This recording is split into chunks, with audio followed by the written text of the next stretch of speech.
Muchas veces los cuerpos de bebés que mueren son olvidados a su propia suerte, por lo que una organización local participa en una conmovedora labor, la cual se hace cargo de ellos. Nuestro compañero Ryan Murray nos presenta el reporte especial sobre el Jardín de la Inocencia.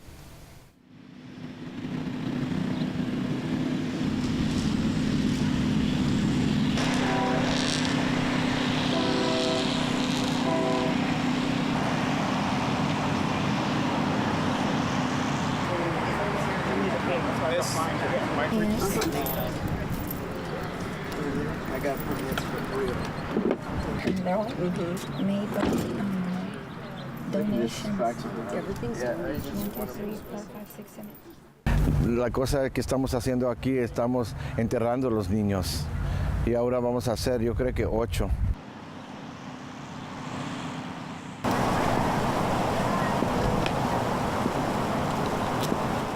I would like to welcome Christy to the Garden of Innocence. Tell me when, if not now. Tell me when. We may never see this moment or place in time again. If not now, tell me when. I may never see the promised land. I may never see the promised land, and yet we'll make the journey. Vienen de diferentes partes de aquí del condado de Fresno. Now, tell me when. If not now, tell me when. If not now. Estábamos tristes de oír de estos niños, pero en el mismo tiempo sentamos que los niños están en el cielo con Dios. Queríamos decir a nuestros niños que es un momento muy precioso.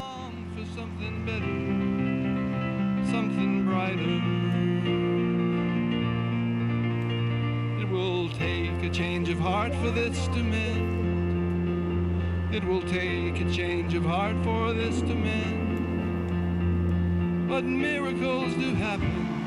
Every shining now and then, if not now, if not now. Queremos ponerlos en otros. Hay unos panteones aquí donde ponen la gente que no saben quién son, pero la cosa que nosotros que hacemos es ponemos en el panteón, en el jardín de aquí de los niños. Es algo que ponemos nomás para ellos.